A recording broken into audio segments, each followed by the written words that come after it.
नमस्कार प्यारे मित्रों, पावर एजुकेशन के यूट्यूब चैनल पर आपका स्वागत है। आज हम एक नई सीरीज शुरू करने जा रहे हैं, भारतीय राज्य व्यवस्था, जिसके अंदर अपन शुरुआत करेंगे भारतीय संविधान की ऐतिहासिक पृष्ठभूमि से। उसके बाद संविधान का निर्माण कैसे हुआ, संविधान सभा का गठन कैसे हुआ, कौन कौन सी समितियाँ थी, जितने भी महत्वपूर्ण टॉपिक है वो सारी अपन इस सीरीज के अंदर करने वाले हैं। तो चलिए शुरू करते हैं भारतीय संविधान की ऐतिहासिक पृष्ठभूमि से। भारतीय संविधान की जो ऐतिहासिक पृष्ठभूमि है उसको दो भागों में बांट सकते हैं। पहला भाग है कंपनी का शासन और दूसरा भाग है ताज का शासन। यानी जो कंपनी जो एक्ट लेके आई थी कंपनी के शासनकाल में 1773 से 1858 तक, उसके बाद 1857 की क्रांति हो जाती है और जो पूरा शासन है EIC से ब्रिटिश सरकार के पास चला जाता है। EIC प्राइवेट कंपनी थी, वही यहाँ पर रूल करती है और 1857 के बाद डायरेक्ट ब्रिटिश सरकार का रूल हो जाता है। तो चलिए शुरू करते हैं पार्ट 1, कंपनी शासन एक्ट। सबसे पहला एक्ट आता है 1773 का रेगुलेटिंग एक्ट। ये एक्ट क्यों आया था तो जानते हैं इसका कारण। इस अधिनियम का अत्यधिक संवैधानिक महत्व है। भारत में ईस्ट इंडिया कंपनी के कार्यों को नियमित और नियंत्रित करने की दिशा में ब्रिटिश सरकार द्वारा उठाया गया यह पहला कदम था। अर्थात 1773 का जो रेगुलेटिंग एक्ट है वो इसलिए आया था क्योंकि जो ब्रिटिश सरकार है वो EIC के जो कार्य हैं उसे नियमित और नियंत्रित करना चाहती थी, क्योंकि वो देख रही थी कि EIC भारत के अंदर किस तरीके से रूल कर रही है। तो ब्रिटिश सरकार चाह रही थी कि वहाँ पे ब्रिटिश सरकार का नाम हो, ना कि EIC का। इसलिए वो समय समय पर नए नए एक्ट लाके उसको प्रतिबंधित करना चाहती थी। इसलिए 1773 का रेगुलेटिंग एक्ट आया। ठीक है, आगे चलते हैं। इसके द्वारा पहली बार कंपनी के प्रशासनिक और राजनीतिक कार्यों को मान्यता मिली। इसके द्वारा भारत में केंद्रीय प्रशासन की नींव रखी गई। 1773 का रेगुलेटिंग एक्ट यानी 1757 में प्लासी का युद्ध और 1764 में बक्सर का युद्ध। इससे ये तो जाहिर हो गया कि EIC ही अब यहाँ पे राज करने वाली है। तो जब EIC का कंप्लीट राज हिंदुस्तान में हो गया तो तब ब्रिटिश सरकार ने इस पर रेगुलेटिंग करना शुरू कर दिया। इसलिए इसको रेगुलेटिंग एक्ट कहते हैं, जिसके अंदर 4 पॉइंट अपने को ध्यान रखना है। पहला पॉइंट है, इस अधिनियम द्वारा बंगाल के गवर्नर को बंगाल का गवर्नर जनरल पद नाम दिया गया और उसकी सहायता के लिए एक 4 सदस्यीय कार्यकारी परिषद का गठन भी किया गया। यानी जो बंगाल का गवर्नर था उसका नाम गवर्नर जनरल कर दिया गया और उसकी सहायता के लिए एक 4 सदस्यीय कार्यकारी परिषद का भी गठन किया गया। दूसरा पॉइंट है, इसके तहत कंपनी के कर्मचारियों को निजी व्यापार करने और भारतीय लोगों से उपहार व रिश्वत लेना प्रतिबंधित कर दिया। यानी जो 1773 का रेगुलेटिंग एक्ट है, इससे पहले जो ब्रिटिश थे वो भारतीयों से रिश्वत लेते थे, उपहार लेते थे और अगर कोई भी काम करवाना होगा उनसे तो उनको रिश्वत देनी पड़ती थी। तो उन्होंने काफ़ी अच्छा पैसा कमाया। इसीलिए ब्रिटिश सरकार ने ये एक्ट लाके उस पर प्रतिबंधित कर दिया। तीसरा पॉइंट है, अधिनियम के अंतर्गत कोलकाता में 1774 में उच्चतम न्यायालय की स्थापना की गई, जिसमें मुख्य न्यायाधीश और 3 अन्य न्यायाधीश थे। यानी कोलकाता में 1774 में एक उच्चतम न्यायालय की स्थापना हुई, जिसमें जो मुख्य न्यायाधीश थे उनका नाम क्या था, तो उनका जो मुख्य न्यायाधीश थे उनका नाम था सर एलिजा इम्पे। ये 1774 में स्थापित कोलकाता में उच्चतम न्यायालय के मुख्य न्यायाधीश थे और 3 अन्य न्यायाधीशों की नियुक्ति करी गई। ध्यान रखिएगा। आगे चलते हैं। इस अधिनियम के द्वारा ब्रिटिश सरकार का कोर्ट ऑफ डायरेक्टर्स के माध्यम से कंपनी पर नियंत्रण सशक्त कर दिया गया। यानी जो गवर्नर जनरल प्लस उसकी जो काउंसिल है यानी जो उसकी कार्यकारी परिषद है, अब इन दोनों को इसको कौन नियंत्रित करेगा, इसको करेगा court of director. Court of director. और कोर्ट ऑफ डायरेक्टर का गठन कौन से एक्ट के तहत हुआ था? 1773 के रेगुलेटिंग एक्ट के तहत, जो क्या करेगा, इसको नियंत्रित करेगा गवर्नर जनरल और कार्यकारी परिषद को। ठीक है, तो इसका कार्य क्या है कोर्ट ऑफ डायरेक्टर का? इसका कार्य है नागरिक और सैन्य मामलों की जानकारी ब्रिटिश सरकार को देना। यानी जो भी काम EIC नागरिक और जो सैन्य संबंधित कोई भी मामला है तो उसकी जानकारी ब्रिटिश सरकार को कौन देगा? वो देंगे कोर्ट ऑफ डायरेक्टर्स। ये हो गया 1773 का रेगुलेटिंग एक्ट। क्लियर? आगे चलते हैं। अगला एक्ट है 1784 का पिट्स इंडिया एक्ट। 1784 से पहले एक और एक्ट आया था 1781 में, जिसे क्या कहा जाता है? उसे कहा जाता है एक्ट ऑफ सेटलमेंट। ठीक है, 1781 में एक एक्ट आया था जिसे कहा जाता है एक्ट ऑफ सेटलमेंट।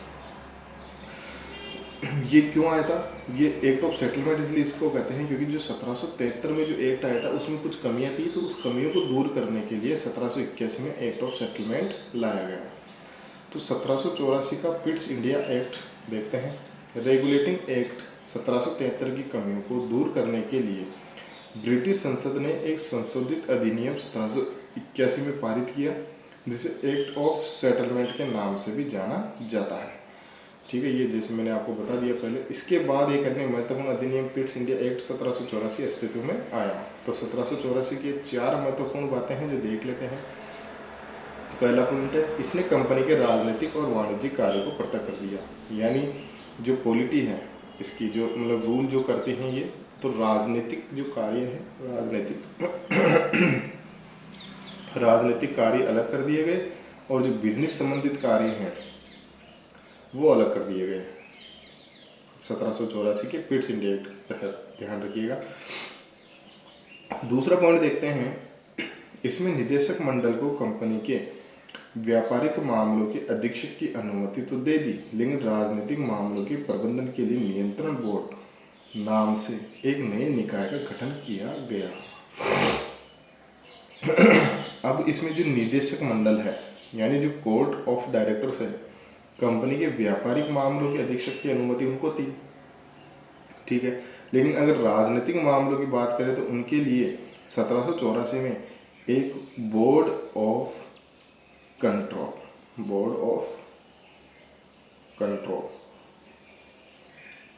की व्यवस्था करी गई, ताकि भारत में अगर कोई भी राजनीतिक कार्य होता है तो उसकी जानकारी ब्रिटिश सरकार को कौन देगा? Board of control. और अगर बिजनेस की जानकारी देना हो तो वो कौन देगा? वो कोर्ट ऑफ डायरेक्टर यानी निदेशक मंडल। तीसरा पॉइंट है, नियंत्रण बोर्ड को यह शक्ति प्रदान की गई कि वह ब्रिटिश नियंत्रित भारत में सभी नागरिक, सैन्य, सरकार और राजस्व गतिविधियों के अधीक्षण और नियंत्रण कर सके। ये यहाँ पे हो गया। अगला पॉइंट है, इस अधिवेशन में को 2 कारणों से महत्वपूर्ण था। पहला, भारत में कंपनी के अधीन क्षेत्र को पहली बार ब्रिटिश आधिपत्य के क्षेत्र के नाम से जाने लगा। यानी जो भी EIC ने, जो भी इंडिया के अंदर जो भी संपत्ति थी, जो भी क्षेत्र था उनको किस नाम से जाना जाने लगा? ब्रिटिश आधिपत्य क्षेत्र के नाम से जाना जाने लगा। दूसरा, ब्रिटिश सरकार को भारत में कंपनी के कार्य और उसके प्रशासन पर पूर्ण नियंत्रण प्रदान कर दिया गया। ठीक है, ये 1784 का पिट्स इंडिया एक्ट पूरा होता है। इसमें ये 4 पॉइंट ध्यान रखना है और एग्ज़ाम में तो इसी में से आ जाएंगे, इससे आगे पढ़ने की आवश्यकता नहीं है।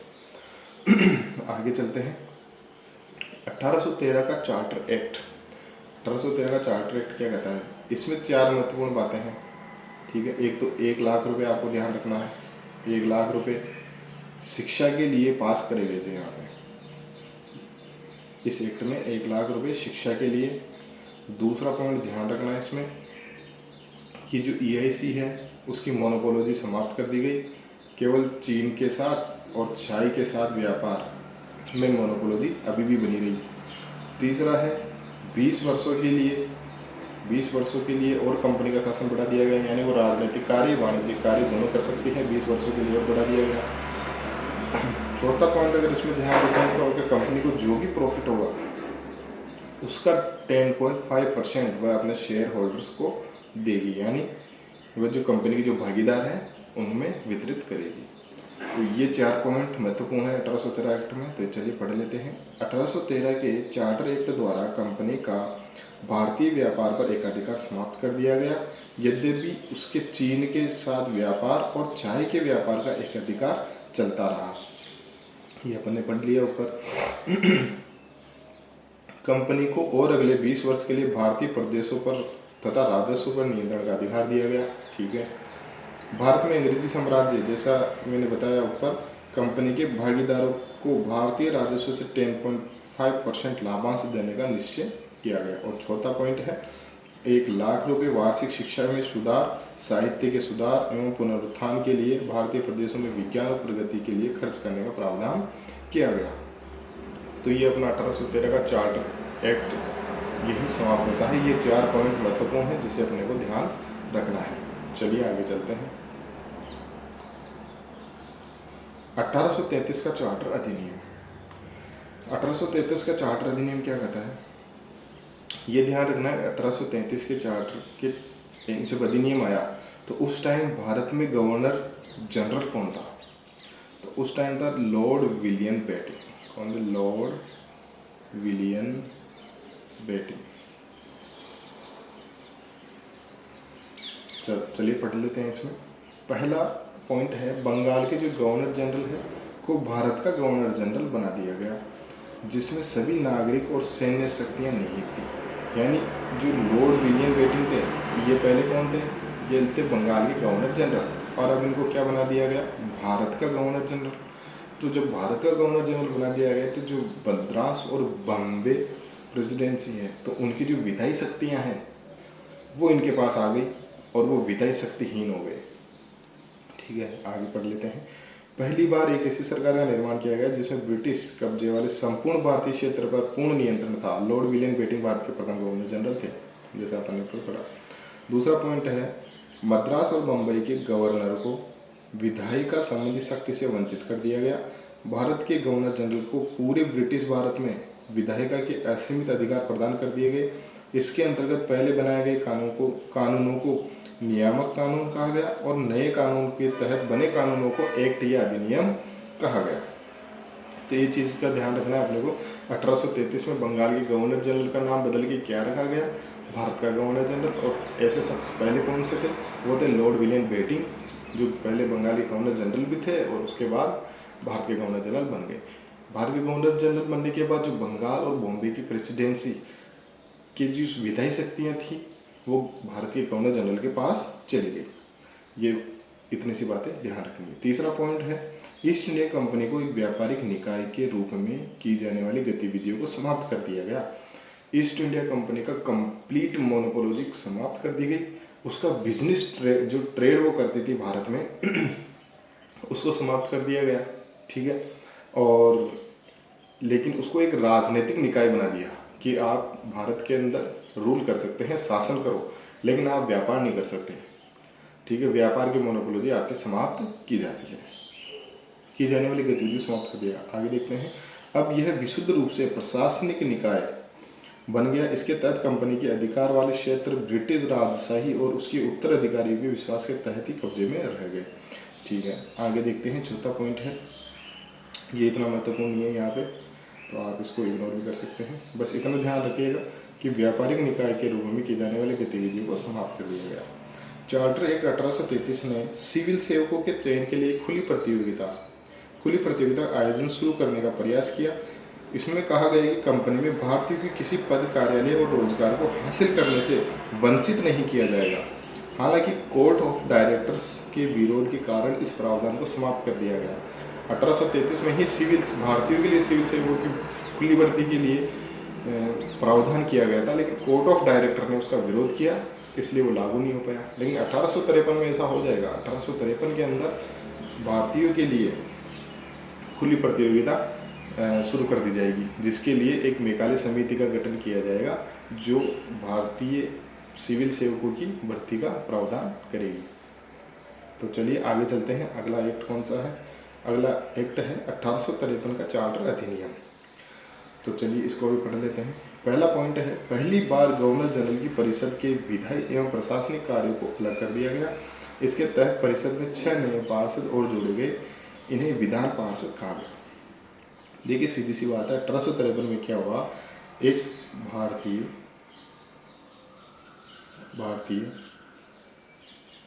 केंद्रीय विधान परिषद, भारतीय केंद्रीय विधान परिषद का गठन किया गया। इसमें कितने सदस्य थे? 6। 6 में से जो 4 सदस्य थे वो कहाँ से चुने जाते हैं? BMAS, B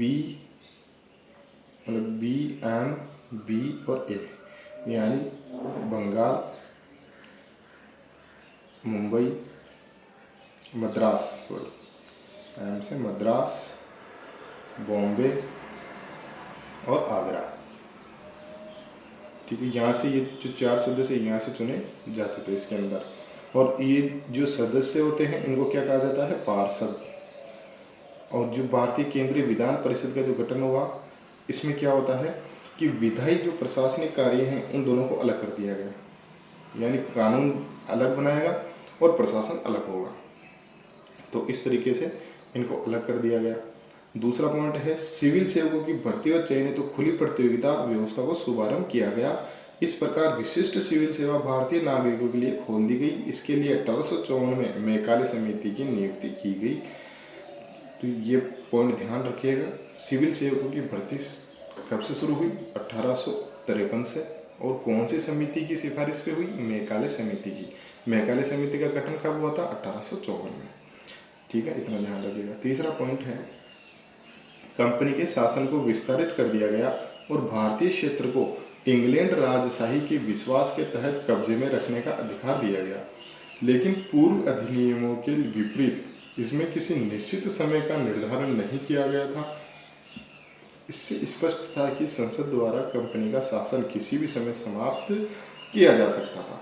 1853 एक्ट में ये इतना महत्वपूर्ण नहीं है, क्योंकि ये जो कॉम्पिटिटिव एग्ज़ाम है, जैसे छोटे SSC CGL हो गया, SSC CHSL हो गया, SSC MTS हो गया, ये किसी भी स्टेट के एग्ज़ाम हो गए, ये मेंस जिसके अंदर स्टेट PCS UPSC मेंस में ये चीज़ लिखी जाती है कि इसके अंदर स्पष्ट नहीं किया गया, ये ऐसे हो गया, अगर ऐसा होता तो ऐसा हो जाता। तो 1853 लाइनर में देखें तो इसमें कोई महत्वपूर्ण बात नहीं। चौथा पॉइंट है पहली बार भारतीय केंद्रीय विधान परिषद में स्थानीय प्रतिनिधित्व प्रारंभ किया गया। गवर्नर जनरल की परिषद में 6 नए सदस्यों में से 4 का चुनाव बंगाल, मद्रास, मुंबई और आगरा की स्थानीय प्रांतीय सरकारों द्वारा किया गया, जैसा कि मैंने आपको ऊपर बता दिया गया है। तो ये 1853 का चार्टर अधिनियम भी समाप्त होता है। तो इसी के तहत जो कंपनी शासन के तहत जितने भी एक्ट आए थे वो सारे अपन ने पढ़ लिए हैं, महत्वपूर्ण। इसके बाद 1857 में क्रांति हो जाती है और क्रांति होने के बाद EIC को समाप्त कर दिया जाता है और पूरा रूल ताज का यानी सम्राट के पास चला जाता है। अब यहाँ पे जो भी रूल होगा वो ब्रिटिश सरकार करेगी। तो चलिए आगे पढ़ते हैं। पार्ट 2 ताज शासन। सबसे पहला एक्ट आता है 1858 का भारत शासन अधिनियम। इसके अंदर 5 बातें महत्वपूर्ण हैं। तो चलिए 5 बातें महत्वपूर्ण पढ़ते हैं, शुरू करते हैं। पहला पॉइंट है भारत का शासन सीधे महारानी विक्टोरिया के अधीन चला गया। गवर्नर जनरल के पद का नाम बदलकर भारत का वाइसरॉय कर दिया गया। यानी पहले बंगाल का गवर्नर था, उसका नाम बदल के बंगाल का गवर्नर जनरल कर दिया गया 1773 में। फिर बंगाल के गवर्नर जनरल का नाम बदल के भारत का गवर्नर जनरल कर दिया गया 1813 में। उसके बाद जो भारत का गवर्नर जनरल था उसका नाम बदलकर भारत का वाइसरॉय कर दिया गया 1858 में। ठीक है, तो ये बात का ध्यान रखना है। तो पहले बंगाल जो भारत के जो पहले वाइसरॉय थे वो कौन थे? लॉर्ड कैनिंग, और वे वही भारत के गवर्नर जनरल थे। ठीक है, ये चीज़ का ध्यान रखना है। आगे चलते हैं। दूसरा पॉइंट है इस अधिनियम ने नियंत्रण बोर्ड और जो निदेशक बोर्ड यानी कोर्ट ऑफ डायरेक्टर और court of board of director और कोर्ट ऑफ डायरेक्टर दोनों को समाप्त कर दिया गया और द्वैत शासन प्रणाली की समाप्ति कर दी गई। ये दूसरा पॉइंट कहता है। तीसरा पॉइंट कहता है कि भारत में एक राज्य सचिव पद का सृजन किया गया और जो भारत के अंदर जो भी गतिविधियां होगी वो भारत का जो राज्य सचिव है वो ब्रिटिश सरकार को सारी जानकारी देगा। तो उस राज्य सचिव की सहायता के लिए एक 15 सदस्यीय परिषद का गठन किया गया, जो एक सलाहकार समिति थी। परिषद का अध्यक्ष राज्य सचिव को कहा जाता है। ठीक है, 5वां पॉइंट कहता है कि जो राज्य सचिव है, तो राज्य सचिव की जो परिषद है वो इंग्लैंड में भी मुकदमा कर सकती है, भारत में भी, और स्वयं उसके खुद के ऊपर भी मुकदमा किया जा सकता है अगर वो कोई गलत कार्य करती है। ये था 1858 का भारत शासन अधिनियम। ये 5 पॉइंट तो ध्यान रखने ही है। ठीक है, कि इसमें भारत के गवर्नर जनरल को भारत का वाइसरॉय बना दिया गया, और नियंत्रण बोर्ड और निदेशक बोर्ड को समाप्त कर दिया गया। राज्य सचिव पद का सृजन किया गया, जो भारत में भी इंग्लैंड में भी मुकदमा कर सकता है और खुद उसके ऊपर भी मुकदमा किया जा सकता है। और उसकी सहायता के लिए 15 सदस्यीय समिति का गठन किया गया। तो इस चीज का ध्यान रखना है। 1858 का भारत शासन अधिनियम। आगे चलते हैं। 1861 का चार्टर अधिनियम, ये देख लेते हैं। तो इसके अंदर 4 बातें हैं जो ध्यान रखनी है। पहली है, इसके द्वारा कानून बनाने की प्रक्रिया में भारतीय प्रतिनिधियों को शामिल करने की शुरुआत हुई। 1861 में जगह जगह आंदोलन हो रहे थे, तो उस आंदोलन को दबाने के लिए ब्रिटिश सरकार ने सोचा कि भारतीयों को ही शामिल कर लें, जिससे भारतीय ही भारतीयों को दबा सके। ठीक है, यह रणनीति थी ब्रिटिश की।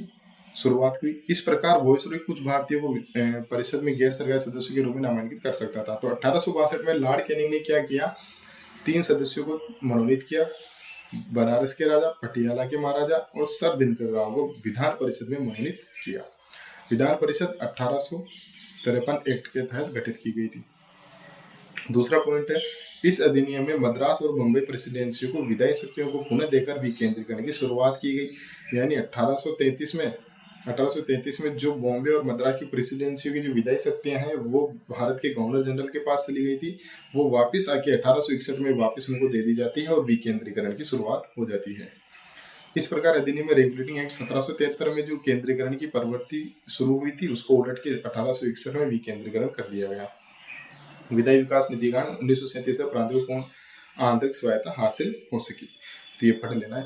तीसरा पॉइंट है, इसने वाइसरॉय की परिषद के कार्य संचालन के लिए अधिक नियम और आदेश बनाने की शक्तियां प्रदान की गई। इसने लॉर्ड कैनिंग द्वारा 1859 में प्रारंभ की गई पोर्टफोलियो प्रणाली की मान्यता दी। 1859 में लॉर्ड कैनिंग ने एक प्रणाली शुरू करी, पोर्टफोलियो प्रणाली। उसको मान्यता कौन से एक्ट में मिली, 1861 चार्टर अधिनियम के तहत मिली। ये बात ध्यान रखनी। चौथा पॉइंट है, इसने वाइसरॉय की आपातकाल यानी कोई भी आपातकाल की अगर स्थिति होती है तो वाइसरॉय के पास सारी शक्तियां आ जाएगी और वो एक अध्यादेश जारी करेगा जो 6 महीने तक लागू रहेगा। तो उस अध्यादेश के लिए उसको काउंसिल के किसी भी सदस्य से अनुमति प्राप्त करने की आवश्यकता नहीं है। यह है 1861 का चार्टर अधिनियम। आगे चलते हैं। उसके बाद आ जाता है महत्वपूर्ण अधिनियम 1909, 1919, 1935 और 1947। ये सबसे महत्वपूर्ण अधिनियम है। तो सबसे पहले शुरू करते हैं 1909 का अधिनियम। इसे आराम से पढ़ते हैं। 1909 के अधिनियम को मार्ले मिंटो सुधार के नाम से भी जाना जाता है। उस समय लॉर्ड मार्ले इंग्लैंड में भारत के राज्य सचिव थे और लॉर्ड मिंटो भारत में वाइसरॉय थे। अब राज्य सचिव जो पद है कौन से एक्ट के तहत आया, ठीक है, और भारत के पहले राज्य सचिव कौन थे, ये बात आप कमेंट करके बताएंगे। लॉर्ड मिंटो भारत के वाइसरॉय थे, ठीक है। लॉर्ड मिंटो सुधार भी इसको कहते हैं, मार्ले मिंटो सुधार भी इसको कहते हैं, ठीक है। तो इसके अंदर जो महत्वपूर्ण बातें हैं वो देख लेते हैं। केंद्रीय परिषद में इनकी संख्या 16 से 80 कर दी गई, ठीक है। केंद्रीय परिषद की जो संख्या है, केंद्रीय परिषद की संख्या पहले 16 थी। 16 में से 3 सदस्यों को आपको याद होगा 1862 के अंदर लॉर्ड कैनिंग ने 3 सदस्यों को चुना था, पटियाला के महाराजा, बनारस के राजा और सर दिनकर राव, इनको चुना था। तो इनकी जो परिषद में जो संख्या है सदस्यों की वो 16 से 80 हो गई। अगला पॉइंट है, इस अधिनियम में पृथक निर्वाचन के आधार पर मुस्लिमों के लिए सांप्रदायिक प्रतिनिधित्व का प्रावधान किया गया। इसके अंतर्गत मुस्लिम सदस्यों का चुनाव मुस्लिम मतदाता ही करते हैं। अब देखिए 1909 तक हिंदू और मुसलमान भाईचारे के साथ रहते थे, लेकिन 1909 के अंदर इन्होंने क्या किया, अलग से सांप्रदायिक प्रतिनिधित्व प्रणाली का इस्तेमाल किया, जिसके तहत क्या होता है कि मुसलमान को मुसलमान ही वोट देंगे और उनको कोई और वोट नहीं दे सकता। इस तरीके से हिंदू और मुसलमानों को अलग कर दिया गया कि मुसलमानों को मुसलमान ही वोट देंगे। तो इस प्रणाली की शुरुआत कब हुई? 1909 में। इस अधिनियम के अंतर्गत पहली बार किसी भारतीय को वायसरॉय और गवर्नर की कार्य परिषद के साथ एसोसिएशन बनाने का प्रावधान किया गया। मतलब जो भारत की जो वायसरॉय है और उसकी जो कार्य परिषद है उसके साथ एसोसिएशन बनाने का जो प्रावधान किया गया 1909 के अधिनियम के तहत किया गया। और ऐसे जो पहले व्यक्ति थे वो कौन थे? सत्येंद्र प्रसाद सिन्हा वायसरॉय की कार्यपालिका परिषद के प्रथम भारतीय सदस्य बने। यानी भारत का वायसरॉय है और उसकी कार्य परिषद है। ठीक है, भारत का वायसरॉय प्लस उसकी कार्य परिषद। अब ये इसके अंदर भारतीयों को भी शामिल करना शुरू कर दिया। तो ऐसे पहले भारतीय थे सत्येंद्र प्रसाद सिन्हा, जो भारत के वायसरॉय की कार्यपालिका परिषद के प्रथम भारतीय सदस्य बने। उन्हें विधि सदस्य बनाया गया था। विधि यानी कानून मंत्री बनाया गया था, विधि सदस्य बनाया गया था। अगला पॉइंट है, इसने presidency of corporation chambers of commerce विश्वविद्यालयों और जमींदारों के लिए अलग प्रतिनिधित्व का प्रावधान किया गया। सभी के लिए अलग अलग प्रावधान इसके अंदर किए गए थे। आगे चलते हैं। तो 1909 का अधिनियम, ये आपको 4 बातें महत्वपूर्ण से ध्यान रखनी है। इसके अंदर से अगर पूछा जाएगा तो ज्यादातर ये पूछा जाता है सांप्रदायिक प्रतिनिधित्व प्रणाली कब शुरू की गई थी? 1909 के अधिनियम के तहत शुरू करी गई थी। आगे आता है भारत शासन अधिनियम 1919। तो भारत शासन अधिनियम 1919 के बारे में देख लेते हैं। केंद्रीय और प्रांतीय विषयों की सूची की पहचान की गई एवं इन्हें पृथक कर राज्यों पर केंद्रीय नियंत्रण कम किया गया। यानी राज्यों पर जो केंद्रीय नियंत्रण था पहले उसको थोड़ा सा कम कर दिया गया, क्योंकि इसके अंदर विषयों को डिवाइड कर दिया गया। यानी समवर्ती सूची,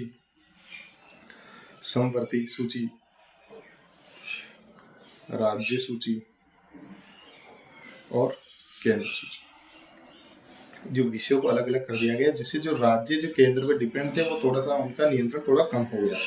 दूसरा पॉइंट है, इसने प्रांतीय विषयों को पुनः 2 भागों में विभक्त किया गया, हस्तांतरित और आरक्षित।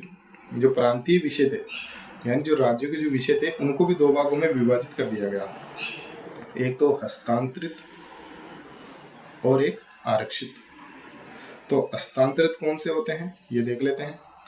तो हस्तांतरित विषयों पर गवर्नर का शासन होता था और इस कार्य में वह उन मंत्रियों की सहायता लेता था जो विधान परिषद के प्रति उत्तरदायी थे। विधान परिषद 1853 में स्थापित की गई थी, जिसकी सदस्य संख्या 16 से 80 कब हुई? 1909 के अधिनियम के तहत हुई थी। और विषयों का जो डिवाइडेशन हुआ था वो भारत शासन अधिनियम 1919 के तहत हुआ था, जिसमें जो राज्य जो प्रांत में जो भी विषय थे उनको 2 भागों में बांटा गया, हस्तांतरित और आरक्षित। हस्तांतरित भी किसका राज होता है? गवर्नर का। और वो किसकी सिफारिश पे करते हैं? विधान परिषद की सिफारिश पर। ठीक है, आगे चलते हैं। तो दूसरे और आरक्षित विषयों पर गवर्नर कार्यपालिका परिषद की सहायता से शासन करता था। और जो आरक्षित है उस पर गवर्नर ही काम करेगा, लेकिन किसकी सहायता से करेगा? वो करेगा कार्यपालिका परिषद। कार्यपालिका यानी जो हस्तांतरित है वो भी गवर्नर करेगा, आरक्षित है वो भी गवर्नर करेगा, लेकिन हस्तांतरित जो गवर्नर करेगा वो विधान परिषद करेगा, ये ध्यान रखिएगा। और आरक्षित विषयों पे काम कौन करेगा? गवर्नर करेगा, लेकिन किसकी मदद से? कार्यपालिका की मदद से। जो विधान परिषद के लिए प्रति उत्तरदायी नहीं था। शासन की इस दोहरी व्यवस्था को द्वैत शासन व्यवस्था कहा जाता है। तो द्वैत शासन व्यवस्था की शुरुआत कब हुई? 1919 के तहत। द्वैत शासन प्रणाली का अंत कब हुआ था? 1919 में हुआ था। ठीक है, क्योंकि 1919 में 1861 के एक्ट के तहत जो बोर्ड ऑफ कंट्रोल है और कोर्ट ऑफ डायरेक्टर्स है उनको समाप्त करके द्वैत शासन प्रणाली को समाप्त कर दिया गया। लेकिन 1919 में फिर से द्वैत शासन व्यवस्था को शुरू की गई, जिसके तहत जो विधान परिषद है उसका कार्य अलग कर दिया गया, कार्यपालिका का काम अलग कर दिया गया। ठीक है, ये ध्यान रखिएगा। इसके बाद अगला पॉइंट है, इस अधिनियम में पहली बार देश में द्विसदनीय व्यवस्था और प्रत्यक्ष निर्वाचन की व्यवस्था आरंभ की गई। यह भी ध्यान रखिएगा कि भारत शासन अधिनियम 1919 के तहत द्विसदनीय व्यवस्था और प्रत्यक्ष निर्वाचन की व्यवस्था प्रारंभ कर दी गई। दोनों सदनों के बहुसंख्यक सदस्यों को प्रत्यक्ष निर्वाचन के माध्यम से निर्वाचित किया जाता था। ध्यान रखिएगा। क्लियर, आगे चलते हैं। वायसरॉय की कार्यकारी परिषद के 6 सदस्यों में से कमांडर इन चीफ को छोड़कर 3 सदस्यों का भारतीय होना आवश्यक था। ये बड़ी महत्वपूर्ण बात है कि जो वॉइसरॉय की कार्यकारी परिषद है, केंद्रीय विधान परिषद की बात नहीं कर रहा, केंद्रीय विधान परिषद 1853 में हुआ था, जिसकी सदस्य संख्या 16 से बढ़ाकर 80 कर दी गई।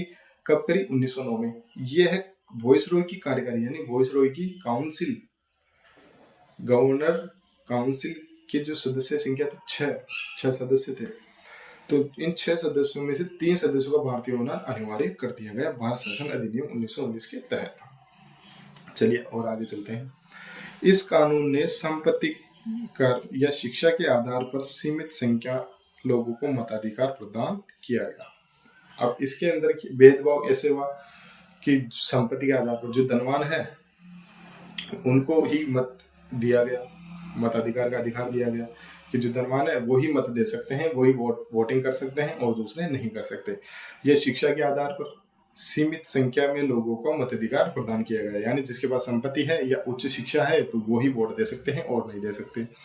इस कानून ने लंदन में भारत के उच्चायुक्त के कार्यालयों का सृजन किया और अब तक भारत सचिव द्वारा किए जा रहे कुछ कार्यों को उच्चायुक्त को स्थानांतरित कर दिया गया। यानी लंदन के अंदर भारत में एक उच्चायुक्त कार्यालय का सृजन किया गया, एक राज्य सचिव का सृजन किया गया था 1861 के तहत। ठीक है, अब 1919 में एक उच्चायुक्त का और सृजन किया गया जो राज्य सचिव को भी कंट्रोल करता है, यानी राज्य सचिव द्वारा किए जा रहे कुछ कार्यों को उच्चायुक्त को स्थानांतरित कर दिया गया कि आप राज्य सचिव के ये कार्य आप करिए।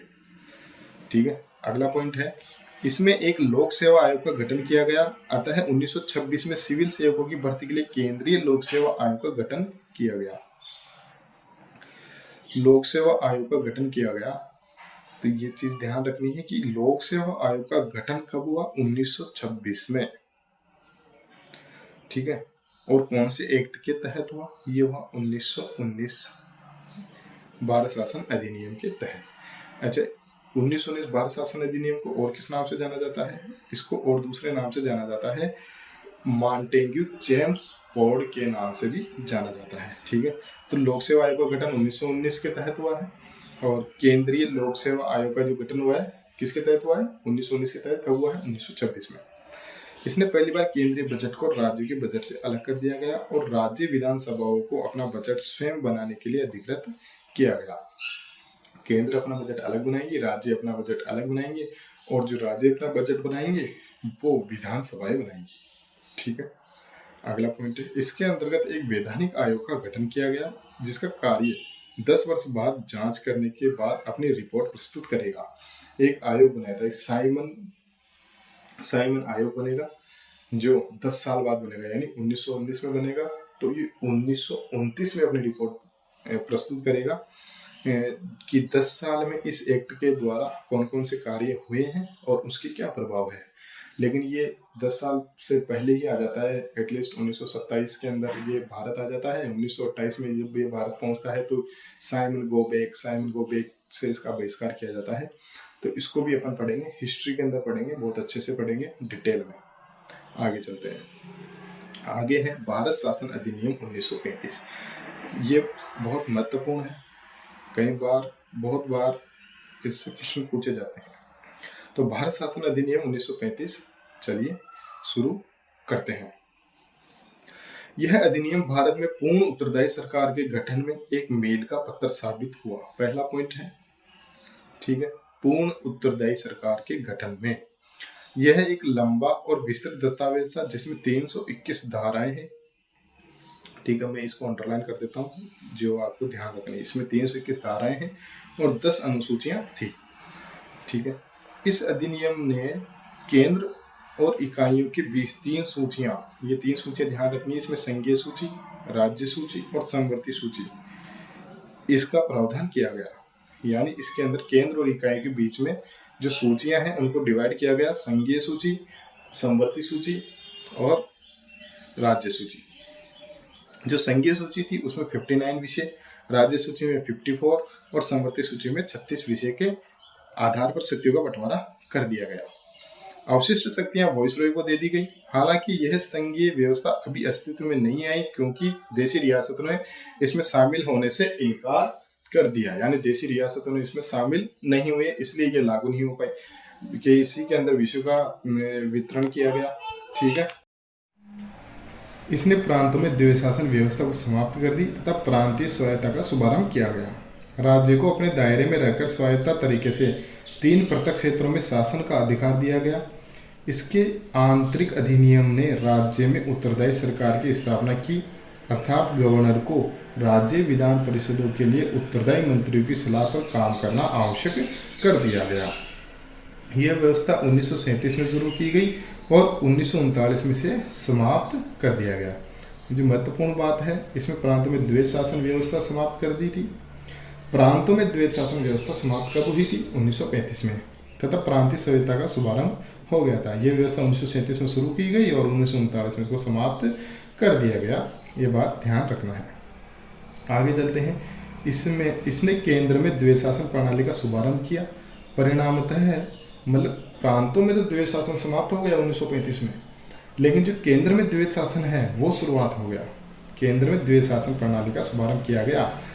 उसके परिणाम क्या रहे हैं? परिणामतः संघीय विषयों को स्थानांतरित और आरक्षित विषयों में विभक्त करना पड़ा। हालांकि यह प्रावधान कभी लागू नहीं हो सका। आगे देखते हैं। इसने 11 राज्यों में से 6 में द्विसदनीय व्यवस्था प्रारंभ की गई। इस प्रकार बंगाल, बम्बई, मद्रास, बिहार, संयुक्त प्रांत और असम में द्विसदनीय विधान परिषद और विधानसभा बन गई। हालांकि इन पर कोई प्रकार के प्रतिबंधित नहीं थे। ये नाम जरूर ध्यान रखिएगा, क्योंकि आजकल ऊपर से कम और अंदर से ज़्यादा पूछते हैं। तो इसने भारत के 11 राज्यों में से, भारत में 11 राज्य थे उस टाइम, 6 के अंदर द्विसदनीय व्यवस्था शुरू कर दी गई। द्विसदनीय विधानसभा, विधान परिषद। ठीक है, इस प्रकार कौन कौन से थे? बंगाल, मुंबई, मद्रास, बिहार, संयुक्त प्रांत और असम। बंगाल, मुंबई, मद्रास, बिहार, संयुक्त प्रांत और असम में द्विसदनीय विधान परिषद और विधानसभा बन गई। ठीक है, आगे चलते हैं। इसने दलित जातियों, महिलाओं और मजदूर वर्ग के लिए अलग से निर्वाचन की व्यवस्था कर सांप्रदायिक प्रतिनिधित्व की व्यवस्था का विस्तार किया गया। सांप्रदायिक प्रतिनिधित्व व्यवस्था पहले 1909 के तहत शुरू करी गई थी मुसलमानों के लिए, और 1935 में यह व्यवस्था किन के लिए शुरू की गई? दलित जातियों, महिलाओं और मजदूर वर्ग के लिए अलग से निर्वाचन की व्यवस्था का शुभारंभ किया गया, उनमें विस्तार किया गया। इसने मताधिकार का विस्तार किया गया। लगभग 10% जनसंख्या को मत का अधिकार मिल गया। इसने भारत शासन अधिनियम 1858 द्वारा स्थापित भारत परिषद को समाप्त कर दिया गया। ठीक है, इंग्लैंड में भारत सचिव को सलाहकारी की टीम मिल गई। इसके अंतर्गत देश की मुद्रा और साख पर नियंत्रण के लिए भारतीय रिजर्व बैंक की स्थापना हुई। भारतीय रिजर्व बैंक की स्थापना 1935 में की गई, ब्रिटिश द्वारा की गई थी। क्यों? देश की मुद्रा और साख पर नियंत्रण के लिए। इसने न केवल संघ लोक सेवा आयोग की स्थापना की, बल्कि प्रांतीय सेवा आयोग और 2 या अधिक राज्यों के लिए संयुक्त सेवा आयोग की स्थापना भी करी। इसके तहत 1937 में संघीय न्यायालय की स्थापना हुई। ये महत्वपूर्ण बातें हैं जिनको ध्यान रखना है। इसके अलावा एक्स्ट्रा आपको पढ़ने की जरूरत नहीं है। ये PDF आपको टेलीग्राम चैनल पे मिल जाएगी, तो टेलीग्राम चैनल का जो लिंक है वो डिस्क्रिप्शन में है, तो वहाँ से जाके आप ज्वाइन कर सकते हैं। आगे चलते हैं। भारतीय स्वतंत्रता अधिनियम 1947। चलिए शुरू करते हैं। 20 फरवरी 1947 को ब्रिटिश प्रधानमंत्री क्लीमेंट एटली, 1947 में कौन थे? क्लीमेंट एटली ने घोषणा की कि 30 जून 1947 को भारत में ब्रिटिश शासन समाप्त हो जाएगा। इसके बाद सत्ता उत्तरदायी भारतीय हाथों में सौंप दी जाएगी। इस घोषणा पर मुस्लिम लीग ने आंदोलन किया और भारत के विभाजन की बात कही। 3 जून 1947 को ब्रिटिश सरकार ने फिर स्पष्ट किया कि 1946 में गठित संविधान सभा द्वारा बनाया गया संविधान उन क्षेत्रों में लागू नहीं होगा जो इसे स्वीकार नहीं करेंगे। उसी दिन 3 जून 1947 को वायसरॉय लॉर्ड माउंटबेटन ने विभाजन की योजना पेश की, जिसे माउंटबेटन योजना कहा गया। इस योजना को कांग्रेसी और मुस्लिम लीग ने स्वीकार कर लिया। इस प्रकार भारतीय स्वतंत्रता अधिनियम 1947 बनाकर इसे लागू कर दिया गया। यानी स्वतंत्रता अधिनियम 1947 के तहत ही, माउंटबेटन योजना के तहत भारत और पाकिस्तान और बांग्लादेश, जिसे पहले पूर्वी पाकिस्तान भी कहा जाता था, इनका विभाजन हो गया। तो ये थ्योरी है, ये पढ़ लेना आप। PDF में से देखें, मैं प्रोवाइड करवा दूंगा। आगे चलते हैं। इसने भारत में ब्रिटिश राज समाप्त कर दिया गया। 15 अगस्त 1947 से स्वतंत्र और संप्रभु राष्ट्र घोषित कर दिया गया। इसने भारत का विभाजन कर 2 स्वतंत्र डोमिनियन संप्रभु राष्ट्र भारत और पाकिस्तान का सृजन किया, जिन्हें ब्रिटिश राष्ट्रमंडल से अलग होने की स्वतंत्रता थी। इसने वॉइसरॉय का पद समाप्त कर दिया गया और उसके स्थान पर दोनों डोमिनियन राज्यों में गवर्नर जनरल पद का सृजन किया गया, जिसकी नियुक्ति नए राष्ट्र के कैबिनेट की सिफारिश पर ब्रिटेन के ताज को करनी थी। इस पर ब्रिटेन की सरकार का कोई नियंत्रण नहीं होगा। ठीक है, आगे है, इसने दोनों डोमिनियन राज्यों के संविधान सभाओं को अपने देशों का संविधान बनाने और उसके लिए किसी भी देश के संविधान को अपनाने की शक्ति दी। सभाओं को यह भी शक्ति थी कि वह किसी भी ब्रिटिश कानून को समाप्त करने के लिए कानून बना सकती है, यहाँ तक कि उन्हें स्वतंत्रता अधिनियम को भी निरस्त करने का अधिकार था। यानी जो स्वतंत्रता अधिनियम 1947 है उसको भी संविधान सभा निरस्त कर सकती है। ब्रिटेन द्वारा बनाए गए सारे कानूनों को वो निरस्त कर सकती है और अपने हिसाब से किसी भी देश का संविधान वो अपना सकती है। तो पूर्ण स्वतंत्रता मिल गई दोनों राष्ट्रों को।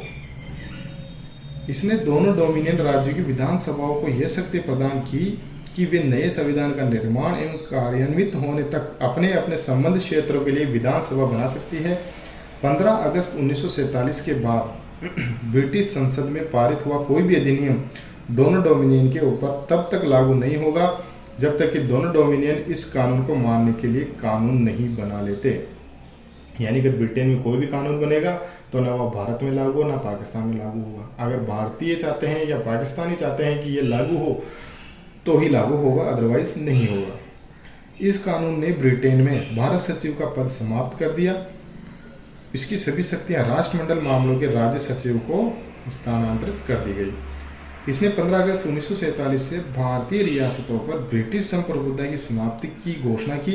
इसके साथ ही आदिवासी क्षेत्र समझौता संबंधों पर भी ब्रिटिश हस्तक्षेप समाप्त कर दिया गया। यानी कुल मिला के ब्रिटिश का पूर्णतया अंत हो गया। वो कोई सा भी कानून बनाए अपने देश में यहाँ लागू नहीं होगा। भारतीय अपने हिसाब से कानून बनाएंगे और पाकिस्तान वाले अपने हिसाब से बनाएंगे, ब्रिटेन वाले अपने हिसाब से बनाएंगे। अपन को जो चीज़ अच्छी लगेगी वो अपन अपना लेंगे, जो पाकिस्तान को अच्छी लगेगी वो पाकिस्तान ले लेगा।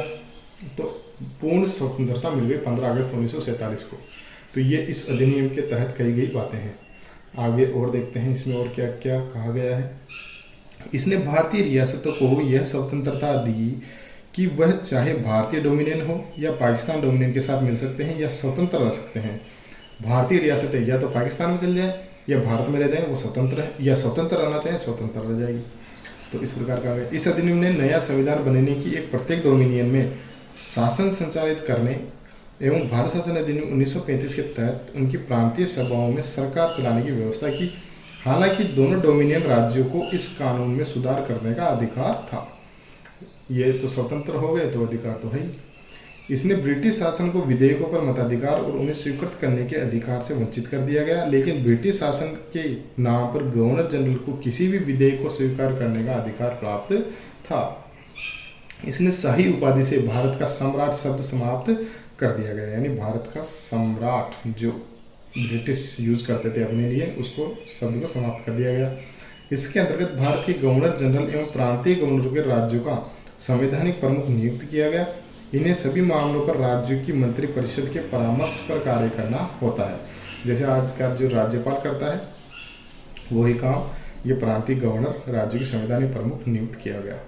ठीक है। इसने भारत के राज्य सचिव द्वारा सिविल सेवा में नियुक्तियों करने और पदों में आरक्षण करने की प्रणाली समाप्त कर दी गई और 15 अगस्त 1947 से पूर्व के सिविल सेवा कर्मचारियों को वही सुविधाएं मिलती रही जो उन्हें पहले से प्राप्त थी। 15 अगस्त 1947 के मध्य रात्रि को भारत में ब्रिटिश शासन का अंत हो गया और समस्त शक्तियां दोनों स्वतंत्र डोमिनियन भारत और पाकिस्तान को स्थानांतरित कर दी गई। लॉर्ड माउंटबेटन ने डोमिनियन भारत के प्रथम गवर्नर जनरल बने। ये ध्यान रखिएगा, लॉर्ड माउंटबेटन डोमिनियन भारत के प्रथम गवर्नर जनरल बने। उन्हें जवाहरलाल नेहरू को भारत के पहले प्रधानमंत्री के रूप में शपथ दिलाई। 1946 में बनी संविधान सभा को स्वतंत्र भारतीय डोमिनियन की संसद के रूप में स्वीकार किया गया। तो इस तरीके से जो भारतीय राज्य व्यवस्था की जो पृष्ठभूमि है वो कंप्लीट होती है। Thank you for watching.